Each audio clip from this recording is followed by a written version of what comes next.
Welcome to Real Estate 360 Live with Ryan Sloper, the trusted name in real estate radio. Now, here's Ryan Sloper. Welcome back, everyone, to another episode of Real Estate 360 Live. I'm your host, Ryan Sloper. For those of you not familiar with the podcast, if it's your first time joining us, my guest and I will cover all angles of real estate, from interest rates to the economy to what's happening in Washington. We'll talk about the Federal Reserve. We'll talk about mortgage interest rates. We'll talk about, we'll dive deeper into the housing numbers, existing home sales and all that, but we tend to talk more on a macro scale of what's taking place. We will talk, nationally, but also we'll dive deeper into some of the metropolitan areas. Obviously, I reside here in the Northern Virginia area, the Washington, D.C. metropolitan area, and so I'll touch on that and my knowledge of this area here. For those of you not familiar, you can always download and subscribe to the podcast on iTunes. If you search in the search bar on iTunes, Real Estate 360, you can download, subscribe, share, leave reviews. Or if you have any questions or you don't have iTunes and you want to listen to it, stream it live, you can go to the website realestate360live.com. That's realestate360live.com. On that website, you can pull up all the old shows. And also on the right-hand side, there's an Ask a Question button for any questions that you may have and or topics that you would be interested in us covering in future episodes. Be sure to go there to do that. Joining me on our panel, as he does each and every week, is Louis Camerosano. Louis is a former school teacher, a former attorney, and a former general manager of a major real estate portal. Louis is often cited in the media as a real estate industry expert of Forbes, Wall Street Journal, Fox Business, U.S. News, MSN, and numerous others. Louis, how you doing today, buddy? Doing grand, Ryan. How are you? I'm doing well, sir. Once again, over the past week, it seems like the majority of what's been dominating the headlines is Ebola, right? And it looks like we've got it under control, and now right back in the news again, it's a doctor in New York. He's been basically admitted into the hospital, and I guess at this point they say that he does have Ebola, right? It's this on-again, off-again story, but really it's that we talk about it all the time, Louis. It's this sideshow that continues to take place here. And I feel like that's going to continue on for the rest of the year. I mean, it'll get us to probably Christmas at this point talking about that, and it'll distract from all the other economic events that are taking place. Now, I wanted to start the show with I figured you'd get a kick out of this. You ready for this? Go ahead. Inman News posts a story. This is when you know that real estate has hit an all-time low. Teens of Generation Z are bullish on homeownership. Okay? Hold on. They polled 13 to 17-year-olds of Generation Z, 1,000 of them, okay, 1,000 of them. They believe that homeownership is a more vital component of the American dream than graduating from college, getting married, or having children. Okay? Now, what would compel somebody to want to poll 13 to 17-year-olds? Well, I kind of thought about this for a while, and, because anybody, I guess, over 18-year-olds, if you're at 18, you're basically looking at yourself like, well, what do I do? Do I go to college? Because that's what everybody's pushing me to do. And from 18 to about 30 years old at this point, they're struggling to find jobs, don't have stable jobs, worried about potentially losing their jobs. So I guess the only place to go at that point was basically 17-year-olds of age, unless you basically had not graduated from high school, because they might have a more positive outlook on housing. If anything else, it tells me that, housing has hit an all-time low. I know they might be trying to show that there's some sort of positive, future here for housing. But 13 to 17-year-olds, they're not buying for the next 10 to 20 years at this point. Why would you even waste your time with the survey, Better Homes and Gardens, because they're the ones that commissioned this survey. It was actually interesting because they said, which of the following, if any, are included in your interpretation of the American dream? And owning a home, 89% of the respondents said, 78% said graduating from college, 71% said getting married, 68% had having children. Running my own business was at 40%. I would have hoped that would be much higher. Owning a luxury car, 37%. Being rich or having money to support myself, 2%. Others, 6%. 2%. None of these. It's a sad, sad day, Louis. Sad. I didn't even think that this could be possible to do a survey of something like this for somebody that really could probably care less about homeownership at the age of 13 to 17 years old. Yeah, they said also they did a survey that the second word that kids say, the first one is mama, and the first sentence they string together is home prices always go up. What kind of nonsense is this? 89% of teens say that's the most important thing. Now, I would think Justin Bieber might be the most important thing. Bubble gum. A 13-year-old is not thinking he needs to buy a house. And you know what else he's thinking? He needs to hire a realtor to get that house, too, I'm sure. That's the follow-up survey. How important is a realtor to the 13-year-old in his life? Is he, A, more important than Justin Bieber? B, more important than going to the prom? What kind of nonsense? You're right. When you put out a survey like that, a self-serving survey, and then publish it as if, see, 90% of kids think that owning a home is the most important thing. You know what that's done for, Ryan? You mentioned the other day, there's been all this talk about how kids have seen their parents lose their homes, so they're emotionally scarred. They don't want to buy a home now. It's not because they can't buy one. It's because, they have this psychological problem. What they're trying to show now is, well, these kids are too young to know any better. They don't see any psychological problem. They want this more than they want the next Xbox. They want to own a home. They don't want an Xbox. They don't want the latest video game. They want a home to put all the stuff in. They've really smartened up. So now you can say, what pipeline, household formation? Oh, it's coming. Because I remember this same entity was talking about household formation and Gen Y, here it comes housing. And they managed to get the story picked up in CNBC. Now they said, okay, well, Gen Y and millennials, forget them. It's the kids we got to go after, the 13 to 17-year-olds. And now we're going to beat them over the head with the fact that 90% of kids just out of their diapers want to buy a home. Yeah. There's the hope. And Ryan, I missed this one. Thanks for waking me up with this story. I hope anybody that's listening to this, I can tell you where to go. Go to inman.com, and you'll see the title of the story. It's called Teens of Generation Z Bullish on Home Ownership. Now, remember, guys, I'm all for home ownership. I 100% am. But the fact that we are surveying 13 to 17-year-olds, utterly ridiculous, okay? Let me continue on just a second here, because one of the quotations is, we have a clear view of tomorrow through our millennial consumer research. Now it's time to look at the day after tomorrow, said Sherry Chris, President and CEO of Better Homes and Garden Real Estate, in a statement. Owning a home might be a key aspiration of today's teens and be good news for home builders, but they might not depend as much on real estate agents, because 97% of the survey respondents expect to own a home in their lifetime, but only 41% expect that they'll find their future home without the help of a real estate agent. Oh, they actually do talk about using a real estate agent. Unbelievable.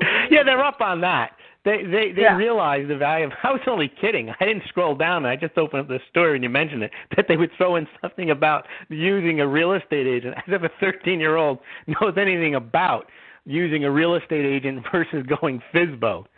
Right. Oh, well, then there's the one, the icing on the cake. Are you ready for that? This is like an Onion story here. Oh, this is amazing. Honestly, I woke up to this and I was like, this can't be a real story. Who would do this?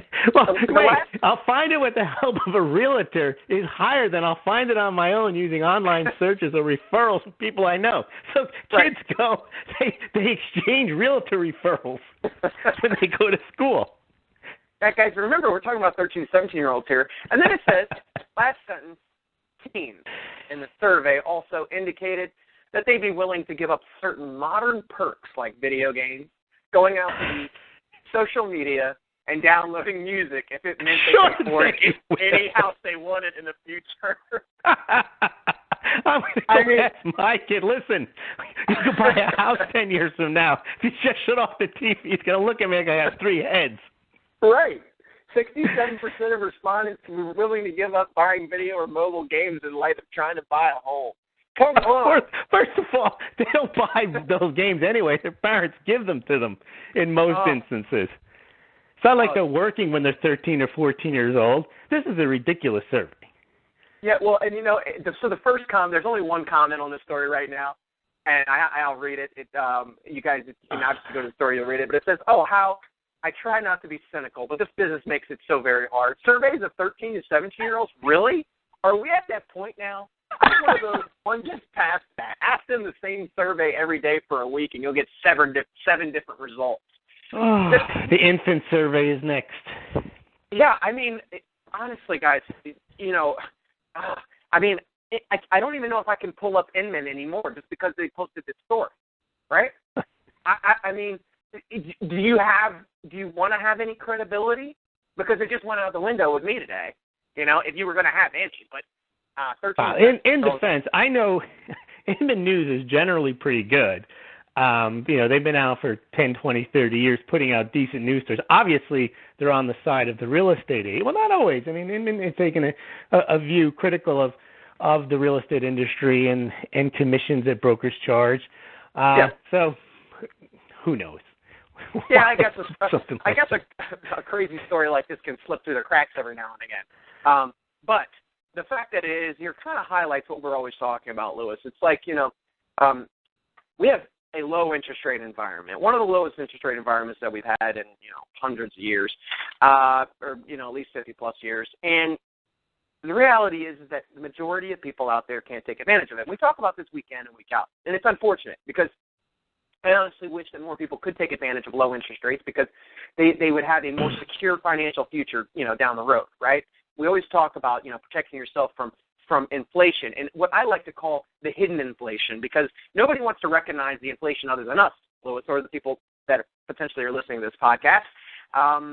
Everybody knows that, yeah, sure, if you're buying processed foods and things of that nature, that the cost may be going down on some of those things.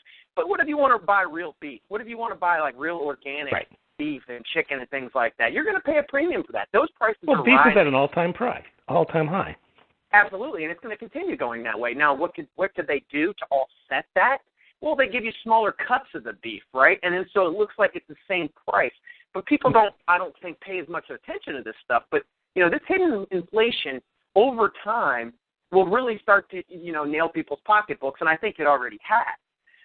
Now, that has a direct effect. I mean, we have, you know, the huge inflation in what we talked about last show in our health insurance premiums, right? And I had a couple of people send in questions and their thoughts on what we talked about with the health insurance, and they all basically agreed with us 100% that it was utterly ridiculous what's taking place on that front, right? Medical costs are rising through the roof, and I mean, if it's getting to the point where it could potentially surpass a mortgage or a rent, we have big issues. And, you know, where is that going to hurt big time? I mean, that's really going to hurt real estate. Because, you know, don't worry, Ryan, there's a 13-year-old out there ready to buy a home. Just wait till he turns 18. No, he's going to buy a house when he's 15, Lewis, because his parents are paying for his insurance. He didn't have to cover that yet. And he doesn't even have any. Well, that's true. Actually, they'll pay it till he's 26. And you know what? He doesn't even have a credit profile yet, so he's probably better off. He can go as an authorized user under one of his parents' accounts, you know, basically establish a baseline credit profile there and potentially be able to buy a house when he's 16. Forget that, Ryan. 15-year-old first-time home buyer paying with cash.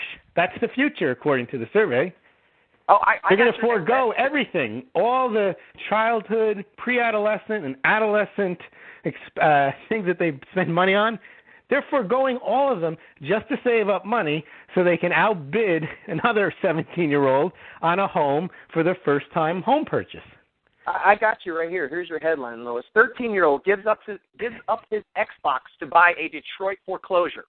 There you go. Right? I mean, seriously? I mean, you know, they surveyed the unborn. Right. And the unborn, you can tell by the sonar. What does that mean? They put on the woman's belly to test how the baby is doing. They're going to start saying sonogram, sonogram, that babies in the womb have positive feelings when you mention home values and when you mention home ownership. Yeah, you get a strong kick in the belly when you start talking about buying a home. I mean, you know, it's crazy because we were talking about probably a couple months ago. We dived deep into the whole millennials conversation and why millennials we're not too thrilled about housing because they, like you had mentioned, they watch their parents go through foreclosure and it's just not as appealing. They're flocking to the cities and the multi-family housing where they can, get apartments, not really have any attachments as far as, having the maintenance and everything that comes with owning a home. They're just flocking that way. So now nobody's really wanting to talk about millennials anymore because they're not buying. But the real reason that the millennials aren't buying, they can't. And that's what nobody wants to say. So who's buying right now? I always get the question, so who's buying? Well, it's not the 25% of people that are still underwater on their current residence. Now, I will make a caveat. Some of those people are still buying. Those people that are buying are able to potentially go and buy another property, and they're going to rent out their old place, and they can carry both mortgage payments and still get a mortgage. Now, is that the majority of people that can do that? No. Very small subset of people that can do that. Those people are probably in a small single family or a townhome or a condo that are looking to, upgrade into another house, and they can afford, maybe they have two incomes. Maybe they can afford to carry their current payment and buy another house, and they have a down payment. Those people are buying. There's not that many of those people. And then you have essentially the rich, okay? The rich have cash at their disposal. They can kind of move if they want or not move if they don't. You know what I mean? It doesn't really matter to them. They're waiting for deals. And you know what they're doing now? Because they see that the inventory is rising, they're like, you know what, let's just hold off for another 6 months. The prices are going to come down further. So now we get into the whole game of, all right, now we have the rising supply of homes coming on the market. People that have money see where the markets are going, and they're just like, you know what, we'll just sit this one out for a little while. And I feel like that's kind of been the mentality for the last couple months, and everybody's saying that we're having huge October and September.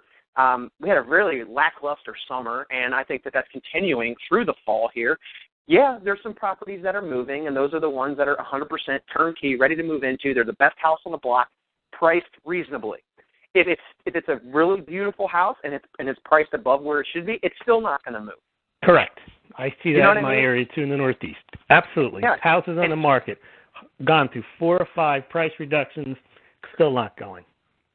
Right. And if we had a healthy, real estate market that was moving, up, or just having, turnover, just actually being able, houses coming on the market and coming off the market in 30 to 60 days. If we had that, it would be very Brian, noticeable. We predicted this. If you go back to our podcast and the Small Gold blog post from a year and a half ago, we talked about the coming supply-demand imbalance. We talked about the real estate catch-22, that as prices rose, more people would bring their homes onto the market, and therefore it would restrict the price, and it wouldn't create more demand. It would just create more supply in the market, and nothing more would happen. This whole housing recovery has been in price only, and the only reason the price was up was because interest rates were low, money was cheap, and there were only a few homes on the market. Once they scapped up those homes, and more people said, oh, this is a great thing. Home prices are rising. I'm going to try to get rid of my barn. Then they put them on the market. No success. Too many houses on the market. There isn't the underlying demand at that level, either at that price or at that volume, because there aren't enough people. And we identified this. The 2 reasons were no good jobs, no good jobs, no good job wages, no good job growth. Let's just say there were a lot. And the student loan thing we hit on 2 years ago as well, that the millennials weren't going to provide the pipeline because they don't either have jobs and they owe debt. So bringing more houses onto the market was the nirvana. Once we have more inventory, then people are going to buy more houses. No, you're going to have more houses on the market sitting there that no one's buying until the economy improves. Right, and you saw the existing home sale data, which they were pumping up from September.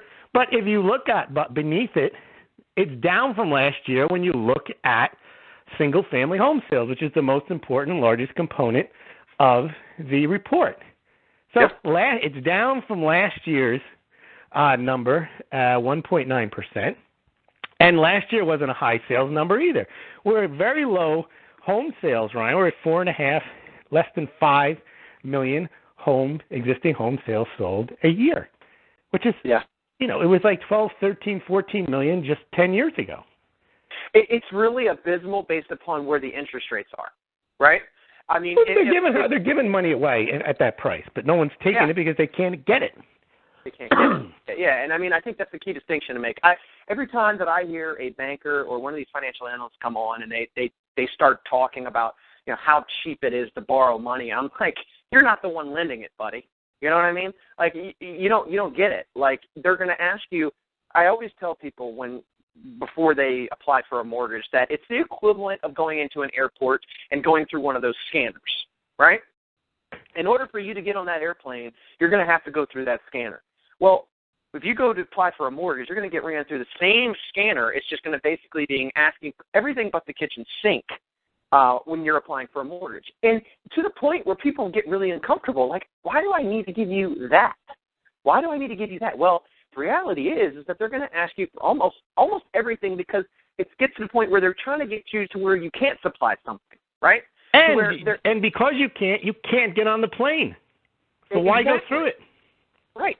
So people then are just like, you know what? It's so much of a hassle to just get one. My buddy said that they asked him for all these tax returns and all these documents, and he had to keep supplying documentation. I don't even feel like dealing with that. So they don't even bother to apply. So, I feel like there is probably a subset of people out there. I'm just going to give numbers, maybe 10-15% of the people out there that could potentially get a mortgage, but they just don't want to be bothered with the process, right? All right. Well, Ryan, you mentioned that the hypocrisy almost of these pundits saying it's so cheap. Warren Buffett said it's a no-brainer. Mortgage at these rates, go get one. When you have $30 billion, it's probably not hard. But we saw Ben Bernanke supposedly couldn't get a refi mortgage. It isn't that easy. And then you have Miss Yellen the other day. I mean, they create the problem, then they complain about the problem. She talked about how quantitative easing is a real no, she didn't say quantitative easing is a problem. She said that we have wealth inequality in this country worse than the last 40 years. Yeah, because you and your buddies at the central bank have been engaging in quantitative easing and zero interest rate policies, which hands all the money to the top 1% so they can go out and buy more assets and get richer. Yeah. And then she's complaining about it as if she's on the side of the people. Right. And she voted for all this garbage when she was on the board, and now that she's in charge of the Federal Reserve, she's talking about keeping interest rates low for a considerable period of time. I mean, this is how they get away with it. They create the problem, and then they complain about it. Yep. Yeah. It reminds me the I told me this story. A guy's cheating on his wife. The wife comes in and sees him in the room together with another woman. And she says, "What is that woman doing in here?" And he's like, "Yeah, I want to know that too. What the hell is she doing in here?" The hypocrisy here. It's like, yeah, there's such wealth inequality. Who created it? Right. Yeah, I mean, I think the statistic is something like 2% of the retirees can actually live off of what they had accumulated, right? And because you can't save. I mean, you can save, but you can't get any interest. Right. Well, we have a low interest rate environment, so all those people that were saving and they were living off of CDs, maybe that were like 2 or 3%, and that was able to cover them. But they no longer can. So those same people are going out there and now taking those minimum wage jobs at Walmart and these restaurants. So we have, 65, 70-year-olds working in all the fast food chains, and all the younger people are complaining because they can't get jobs, right? Because they want to work for $15 an hour. Yeah.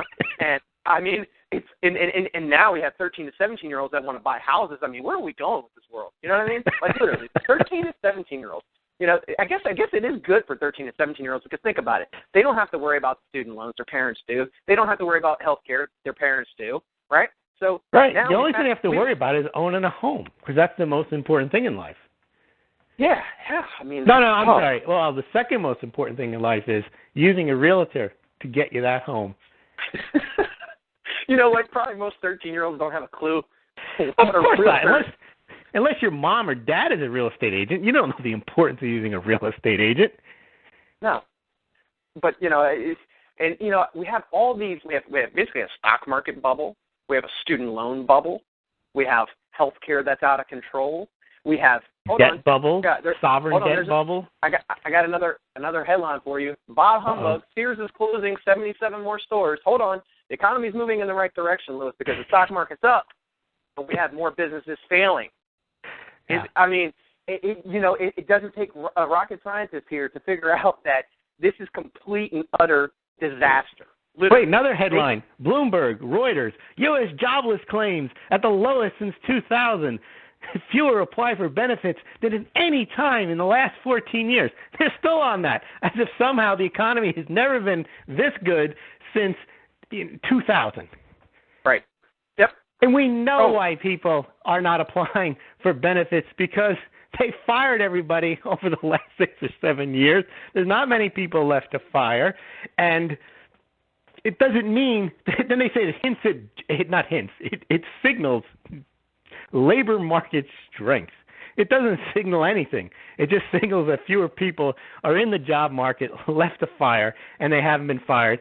And then they also try to extrapolate. That means that employers are holding on to their employees because they anticipate a rebound, a recovery, blah, blah, all that stuff that they say. No, it just means they convert a lot of them to part-time, and the people that got converted to part-time don't bother to fill out unemployment benefits for the half of jobs that they lost, because they probably go out and get themselves another part-time job. And then when they do, they say, look, we do have labor market strength. More jobs, more part-time jobs, because more people can get part-time jobs, and some people have 2 part-time jobs. And they don't mention the loss in full-time jobs. Yeah, that would be too much energy to be able to dive into those numbers and actually. Yeah, I'm exhausted now. I can't. I don't think we should continue with the show after that. I honestly, I couldn't. I was exhausted after I read that first headline that we started the show with. But we also have the inflation numbers that came out, the CPI. Let's see, 10/22 that came out, and the headline month-over-month increase from September was 0.1 versus estimated 0.0. Year-over-year 1.7 versus an estimated 1.6. Ex food and energy, year-over-year 1.7 versus 1.7. Guess what? Pretty much what they expected. Certainly no threat of inflation at this point. There's a deflation threat, Ryan. Ryan, we have to worry about what they call the deflation ogre, because they're like onions. They've got layers. Ogres. I mean, we got to worry about this. We got to worry that the price of gas, the price of food, everything might go down, and then, gasp, we might not buy anything. These kids, they've already said the kids are going to forego everything just to buy a home. What if the adults start to do that? Then what's going to happen? All real estate nirvana. Everyone will just go out and buy a home because they stopped buying stuff because it got too cheap. This is the logic we're dealing with here. I can see it now. The 13-year-old forgoes buying his first car in lieu of a house, right? He doesn't even care about driving. He just wants to own a house. Like that's all they care about. It also mentioned foregoing, like marriage, going out with women, dating guys, whatever it is. Basically, these kids roll out of bed in the morning. They've just totally gotten rid of whatever natural teenage desires they have, and they flipped them on to buying a home, owning a home. That's what they're programmed for now. Whew, man, it's brutal out there. You got to take your pick, Ryan. You got state-controlled capitalism here, or free market communism. Which society do you want? I mean, it's awful. I mean, and we look at, I believe, what the Fed meeting is meeting next week again, right? So now we've had the distractions of a couple Fed chairs saying, looks like we may need to put a hold on QE, or hold on, maybe just they haven't said that they're going to ramp it back up, because that's the one thing that would really throw the stock market into a tizzy. They're just talking about maybe they should hold off, but now it looks like the majority of Wall Street and everybody else is baking in that they're going to end it. Now, okay, makes sense. I can see them ending it, but what's going to stop them from starting it back again? There is nothing to stop them from starting it back. They stopped QE 2 or 3 times before. Quitting's easy. They've done it a few times. They know how to quit. We talked about the only reason they quit. And remember, you and I had this debate in December. You said they're going to finally start tapering. And I said, yeah, you say not a chance. No, they will, because they want to pretend to have some credibility. They're not just reckless money printing machine. So they'll taper and they'll talk about the economy improving just to gain credibility. And then they'll get a face palm. We were going to, we meant it, but look what happened. Ebola, Ebola, something happened. We have to go back and do QE, not because we want to. And like you said, well, maybe they just change the name of it and call it something else, or they just do it on the side and don't tell you about it. But there's no way they can pull the cheap money, the free money, away from the one pillar that's holding up the economic recovery, which is the stock market. They've already blown it on the real estate market. That's not happening. Right. And now they have to turn to 13-year-olds to try to revive the recovery. Forget that. Remember, no stock is too high, can be too expensive. You can always ratchet them up. It's very hard to get people to pay $8 million for a home when they're working part-time making $21,000. Absolutely. But they can push that stock market and create more wealth inequality. And then Yellen can go on TV and complain about wealth inequality in the United States. Right. Yep. I mean, we've moved, the rhetoric has moved from, it was housing at one point. That's what the Fed talked about. Then it was employment. And now it's moved to deflation. Okay? Now, naturally, that makes sense because they're having to set the stage for their QE infinity, right? And as you said and predicted correctly, they would wean themselves off and make them look credible to the rest of the world. Because had they not done that, now I'm convinced the rest of the world would basically, try to really force the issue. But since we did what people are calling a prudent move to pull back QE because we're recovering, right? Now we have this credibility with the world powers, but it's not really accurate because China and Russia and a bunch of other countries are stockpiling gold, and that's a clear indicator that at some point in time they're trying to get themselves completely removed from the United States at some point, and the dollar. And so when that takes place, and there are a few people out there that have been talking about this as we have, Lewis, it will be utter disaster when that takes place. Now, does that mean that the Fed and the stock market are married? The Fed just can't stop giving the market QE. Even if they stop, there's alimony to pay, and they don't want to pay it. Right. So they're just going to keep the QE up. They have to do something to keep the stock market up. They can't just print $4 trillion over 6 years and just walk away and say you're on your own stock market. First of all, it started before QE. It started in 87 with Greenspan. We stand ready and willing to provide liquidity to the market when the market crashed. The Greenspan put has been in place since 87. You can't tell your spouse. Johnny Carson found this out. Mrs. Johnny Carson lived for 30 years as Mrs. Johnny Carson. They get divorced. She still gets to live as Mrs. Johnny Carson. He's got to pay her. Right. So the market is married to Janet Yellen and the Fed, and they can't just break it off. Yeah, and then I hate to keep beating the dead horse here, but the Fed could create their next program and just give free money to 13 and 17-year-olds to buy houses. I mean, they found out. Forget the millennials. They're a lost generation. They've identified them as such. They owe too much money. Well, maybe we'll forgive their debt. Maybe the Fed can buy student loan debt, add that to their portfolio of garbage that they own, and then then they can just hand out money to 13 and 17-year-olds. I think it's provided they use it prudently. And only to buy a house with the assistance of a real estate agent. No, I'm sorry, not a real estate agent. Right, not a realtor. Agent. A realtor. A realtor. Yep. I think it really does sound like a good plan. I mean, I think there's some legs to that. But, the interesting part about it is that any time that they try to lower the voting age to 13 because these kids got on the ball now. You know what? We might be in a better situation if they allow that. We might be in a better situation if they allow 13-year-olds to vote, though. Because they have their priorities in line. I mean, home ownership first. Remember that. Using a realtor to buy that home second. You know what? Forget going online. They've already ditched their cell phones and their computers in order to buy the home. That's why they're not going to go online to look for a home. They're going to use a realtor.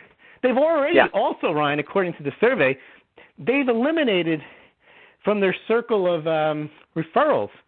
They're just going to go right to the neighborhood real estate agent and say, "Are you a realtor or not? Because if you're not, I can't use you." Yeah, and we sit here and we joke about a lot of this stuff, Lewis, and because it is comical, it really is. I mean, the media twists these stories and they create headlines. And how dumb do they think people are? well, obviously pretty dumb to create certain stories like the one that we read off the top of the show here. But, where do we draw the line? When do we say enough is enough? When do people really wake up and say, I'm sick of this? And they actually There is no housing recovery. There never was. Home prices went up for a couple of years on very small sales. Why don't they just say that? Right. Well, you know what, Louis? I'm challenging people now to really stop worrying about the housing component. This is what I deal with on a daily basis, right? But I'm forced to pay attention to the Fed and to everything that Yellen says and all the other Fed chairs across the country. We have to pay attention to them, because if we don't, then we're really not going to know what's going on with our economy, because unfortunately we have a completely artificially manipulated market, and anybody that says anybody that tells you otherwise, to me, they're crazy, because they're just buying into that herd mentality of what's being pushed out there and being peddled by CNBC and MSNBC to keep the stock market high. Because guess what, guys? If the stock market were to go down and everybody started pulling their money out, I don't think that would. Well, everyone's in it together. If anybody who has two nickels to rub together, they have it in the stock market. Absolutely, and you can look at indicators like gold is low and silver is low, but I mean, if what the fundamentals would tell us, like if anybody just looked, and I always talk about the eye test, just looking things at face value, they would get the hell out of the stock market as soon as possible. You know what I mean? They would be putting money in gold and silver, but when the Fed can masterfully manipulate, and they've done it for such an extended period of time, everybody has to just say, you know what? I'm just going to follow in lockstep with the Fed. I don't want to mess with them. They're too big for me. They're the Wizard of Oz. I'm going to just go along with the plan, right? And if you had done that the last 5 or 6 years, you've been rewarded, and you can look like you're smart and tell everybody, you don't know what you're talking about, my portfolio is up. And that's exactly the environment they want to create. They want as many supporters for their program as possible. Right. You know what the problem with the plan is, though, Louis? The problem with the Wizard's plan is that when stuff does just, bust, they could lose everything that they gained over the last 5 years and then some.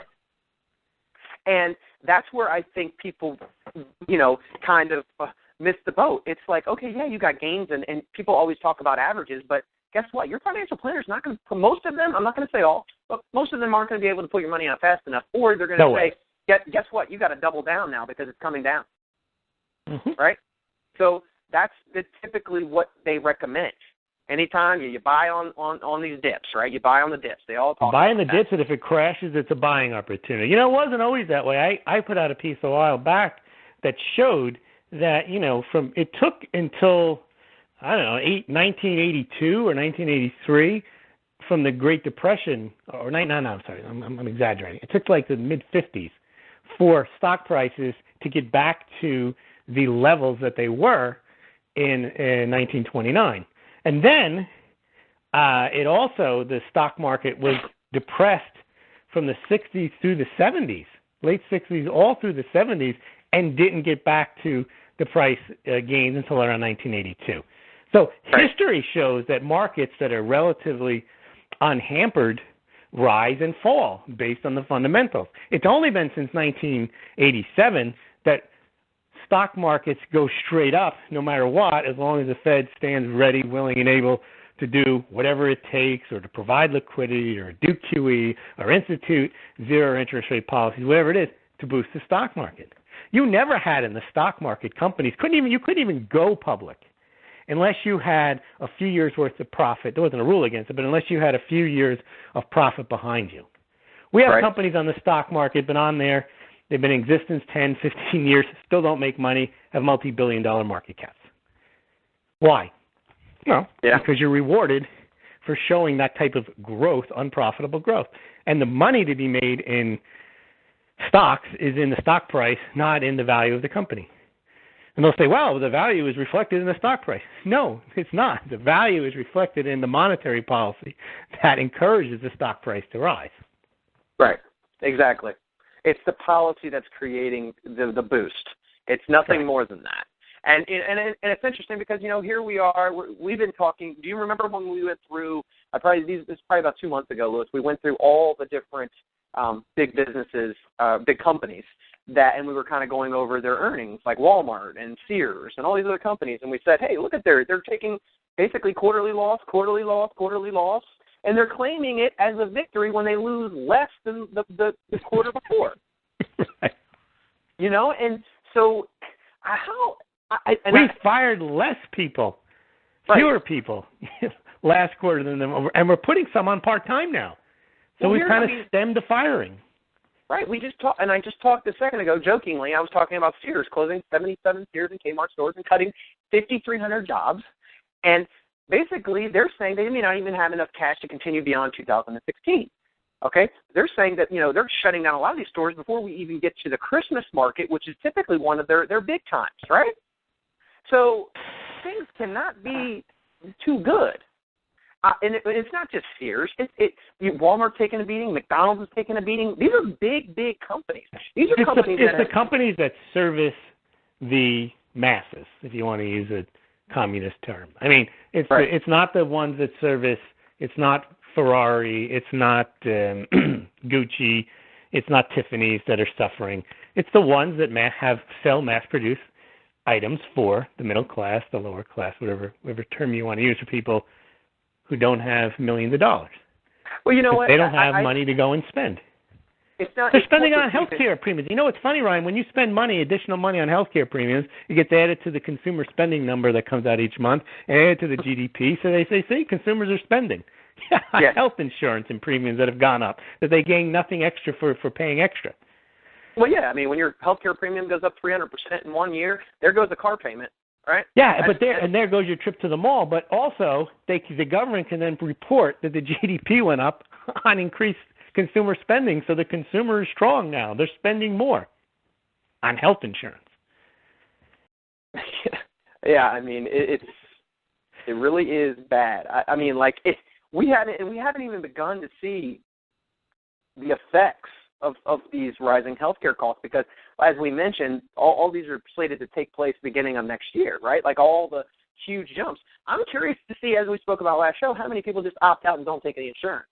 And do you know the nightmare on the other side? As I was talking to my CPA, and she says they're going through all the training on how they're going to be able to, what type of proof they're going to have to provide to the CPA to show that they had insurance, to figure out if they have to pay a fine or not. It's going to be utter disaster. I mean, this is just it. We're going to have probably more people that are going to choose not to take the insurance option just because it's going to be cheaper for them to do that. So the whole problem that they thought they were solving actually is not solving anything at all. And that was caused only because the way the Supreme Court had to ratify what was done. Right. Because otherwise it would have just been mandatory, and the Supreme Court wasn't ready to say the government can just tell you what to buy. They can kind of tell you what to buy, and if you don't buy it, there's a tax. But they can't make you buy something, because the argument went, if they can make you buy health insurance, they can make you buy broccoli. They can make you buy any product issued by, they can make you buy General Motors. They can make you buy a Krupp's coffee machine. And they thought that was a little too much. That might just be a little too fascist, so we're not going to allow that. We'll say, hey, they're allowed to tax, and this is just a tax, see? So go ahead. And that just makes it ridiculous, because it makes if you really want the health care plan to work, Obamacare plan to work, you can't have this little loophole here. It doesn't work. Right. Yep. Because people are going to say, well, okay, if I'm allowed to pay the tax, it's less than the insurance. The insurance isn't worth anything. I'll get it if I have to, if I need to, under the pre-existing exemption if I actually get into an accident. So why would I waste money on insurance? And the only way the plan works, and Bill Clinton pointed this out, is if young people are paying. Everyone's paying. Right. If you're going to opt out and pay the tax, then no one's paying. Yeah, and it's, and there's already... Well, that's because you didn't read the bill before we passed it. Nancy Pelosi, right? Right. Now we're gonna read and find out what's in it. I mean, you can't be more incompetent, Ryan. It's crazy. Yeah, and you brought up the middle class, and essentially, I don't even like using the term middle class. I don't even I know don't there is like one. Yeah, there isn't really one. It's really the rich and the elite, and then the not rich. I mean, and Yellen will complain all day about it. Right, and you talked exactly what my thoughts are. So companies that cater to the rich are doing extremely well right now. Well, I wonder why. Look at the stock market, right? That tells you all that you need to know. The rich are thriving now, but that may not be the case if that stock market were to bust. But see, they can ride this out as long as they want because they're going to just follow the Fed's every move, which is smart. Ryan, what's the difference if you have $20 million, right, and your portfolio goes down to 12, and your day-to-day expenses don't change? Well, you're still rich. I mean, it doesn't matter. But the other thing is, and we're talking about people with more than $20 million. People who have billions of dollars. What difference does it make? All their money isn't in stocks anyway. It's in racehorses, art, real estate. They have income coming in from other things. Right. They're not clipping coupons and with CDs. Right. It's not asset accumulation most of the time for the rich. It's cash flow, right? So the people that have like $12 to $20 million, they have businesses that are probably pulling in, $30,000 a month, right? They've already got their expenses covered through cash flow from businesses and whatever else, real estate, you know what I mean? There's things that they do to protect themselves to where it doesn't even matter what the market does anyway, right? Yeah, as Hillary Clinton say, what difference does it make? If your portfolio goes from $58 million to $42 million, that's a big drop, but... Yeah, but if we're talking about the average Joe and their portfolio is $250,000. You have $45,000 and it goes to $18,000, then you're in a world of hurt. Right, then they feel like they're going to be working till they're 75, Well, sure, and because your retirement money, anyone who has a 401k knows this, it's got to be in the stock market. Although you don't make any money. Yeah, so, unfortunately, looks like our only way out of this is 13 to 17-year-olds. And I'm so glad they published that, Ryan, because now we know the future has always been our children. But now we know that we have the generation coming behind us, Ryan, has their priorities straight. And it's so refreshing to see that. It is refreshing, They should invite them to the White House. Obama should stand there with kids all up to his waist and his chest behind him.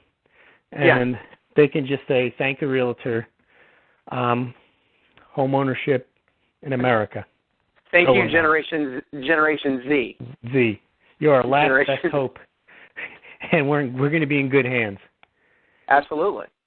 I mean, I already feel better about where we're moving as an economy just knowing that. You know what I mean? Like I feel. You started the show, Ryan. You started the show off with that, and it was a shocker to me. But I can face the day knowing that my kids are at that age. I didn't realize they held these views. I'm gonna have to go talk to them. Maybe they can teach me something.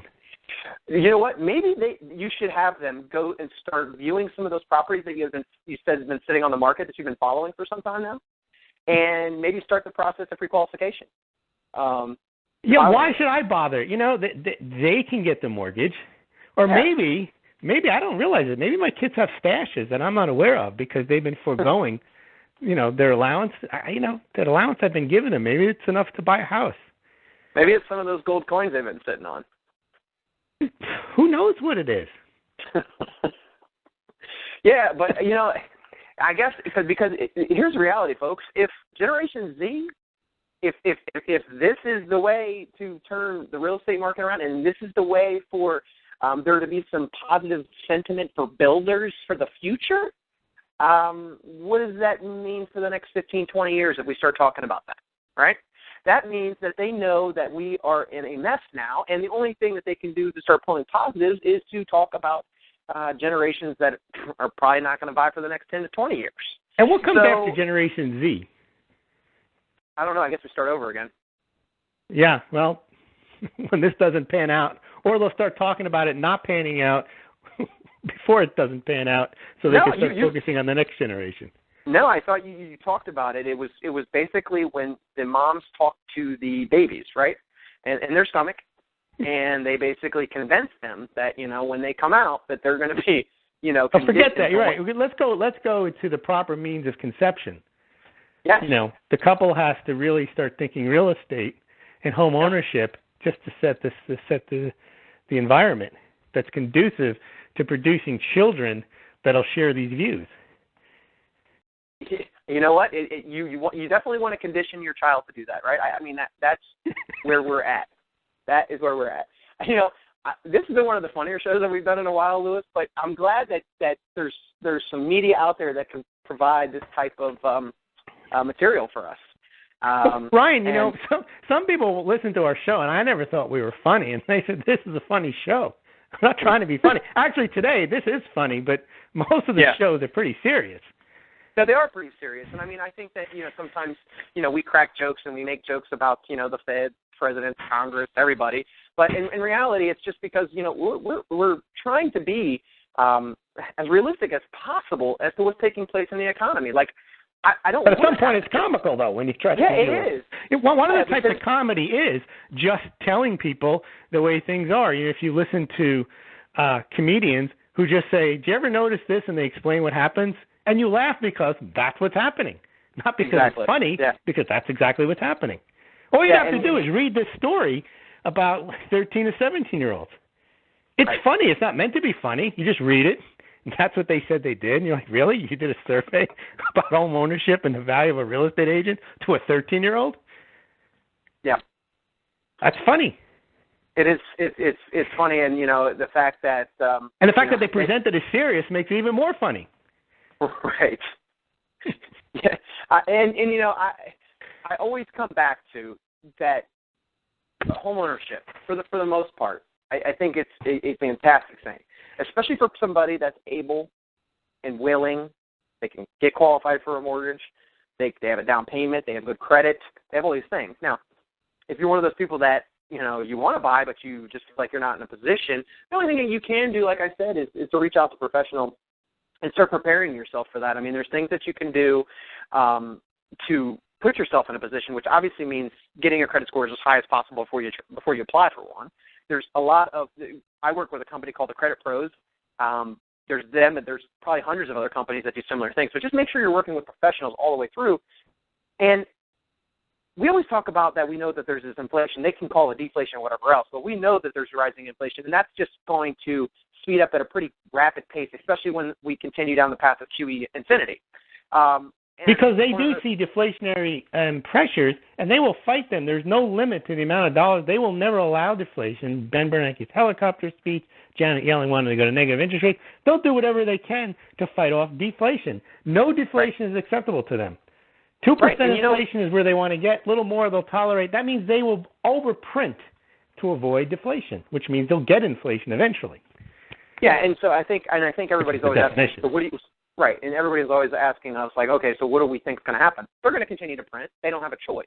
They have to. We talked about no exit, the Fed's no exit back in May of 2013. We've always said that once they start this process, you can't just pull out. Right. You're married to it. Now, they could pull out, but see, if their mentality was they were doing it temporarily, they might have been able to pull out and say, okay, now we have to stand on our own two legs. They can't now. They've gone too far. And now that they've tried about escape velocity, there is none. They know every time they end a QE, even CNBC showed this, the stock market takes a plunge. And they immediately rebound. This time the stock market plunged before they even finished this round. So they have Bullard come out and say, whoa. We can always do QE. We can always do QE and the stock market rebounds. Oh, yeah, I guess you could. Right. So what's your prediction? We're up on the end of the show here, but what's your prediction for the next week's Fed meeting before we do our next show? They probably want to send a credibility signal that Bullard was just talking out of school, and they'll probably, whether they restart QE or announce it this week, next week, 2 weeks from now, 2 months from now, it doesn't really matter. What they want is credibility going into the elections. If they say they're not going to, they're going to allow QE to finish off this month, going into the elections, it's a sign of confidence that the labor market is strong, the economy is on the right thing, the Fed is able to taper and end this QE program. But they'll say, if things change, of course, and we'll be back with the printing press. But right now, we don't think that's the case. Even Bullard backpedaled on that, too. The day after he said QE, he said, yeah, but the economy is doing really well. Right. That's the message they want to give. The economy is doing well. The Fed's in control. They've got the bazooka ready if they need to fire it, but they see no need to fire it right now. Yeah, and I agree with you. I kind of said all along that most of the stuff that takes place with the Fed and the way they release information is tied in politically, right? So we know that they don't want anything bad to happen on the Democrats' dime, Obama's dime. I continuously say that because I firmly believe that that's the truth. And Yellen wants another term. Correct. She wants another term. Hillary wants to take office, and it would royally screw things up if they do things that completely damages the credibility or stock market were to plummet. So, yeah, for those of you out there that think the stock market's going to crash anytime soon, probably not. Probably they not. Won't let it. They won't let it. And so you can probably make your investment decisions knowing that because they don't have plunge protection team stands ready. Right. So what do I think? I think gold and silver prices will stay where they're at. They'll continually stay much lower than they probably should be based upon the fundamentals. Stock market will remain high. Did you see my silver and demand report? Yes, Supply I did. And demand report. Yeah, that was good. And I would definitely recommend that anybody that hasn't read that, go to smoggle.com, SMAULGLD.com, and you can check that report out. But, we've got low interest rate environment, high stock market. We know that it's QE infinity. All these things are going to remain constant, guys. It's not going to change. They can change rhetoric. They can twist and turn stories, but you're going to get much of the same, and we have for 5 years now. Don't expect anything different. Don't. 6. So that's going on 7, Ryan. What's 6 that? years. You said 5 years. It's 6 years going on 7. Oh, yeah, sorry. This started at the very end of 2008, early 2009, right? Yeah, we're going to 2015. Yeah, we're going 6 years now. Yep. 6-7 years, and we talk about like the lost decades, so to speak, but that's where we're headed. Hillary gets in office, it's going to be the same drill. She will speak to the dreams and aspirations of Gen Z. Yep. The realtor generation. Yeah, it's amazing. That could, you know what? That's smart for candidates to actually run on that, right? Like Gen Z. Who cares about anybody else, right? Right. Everybody else is dead in the water. Don't Talk worry to people who understand the true value of life. The ones who think home ownership is the most important beyond motherhood, families, relationships, video games, money, starting anything. Right. Owning a home, your own home. Think about it. Yep. Makes sense. I wish somebody would have taught me that when I was 13. No, and you know what's amazing about these kids? They figured it out on their own, Ryan. No one taught it to them. No. They're blessed. Well, it's I'm happy for them. That's all I can say. I'm in awe of them now. I mean, I'm not going to be able to look at a 13, 14-year-old anymore in the same way. All I'm going to be able to do is smile. I'm just going to... I'm going to ask them for advice. Home. Is this home worth it? What do you think about this price? What are the comps like? What should I do with my nest egg? Well, the answer is going to be. I mean, do you have any real estate in your portfolio? Do you have a real estate agent? Do you have a real estate? No, I'm sorry. Do you have a realtor? Not a real estate agent. Yeah. And of course, they'll have many they can recommend based on a rating system they devise with other 13 and 14-year-olds. Yeah. Well, we'll leave it there for now, Lewis. All right, Ryan. Well, thanks for an entertaining hour. Oh, it's my pleasure, guys, and thank you for tuning in. Like I said, if you have anybody that you'd like to share the show with, go to iTunes, search Real Estate 360 in the search bar, download, subscribe, share the show. You can also stream it live on realestate360live.com. Also, check out Lewis's blog, smoggle.com. That's SMAULGLD.com. He's got great blog posts up there, and you can check out the reports that he was just talking about. Thank you guys for tuning in, and we will be back next week.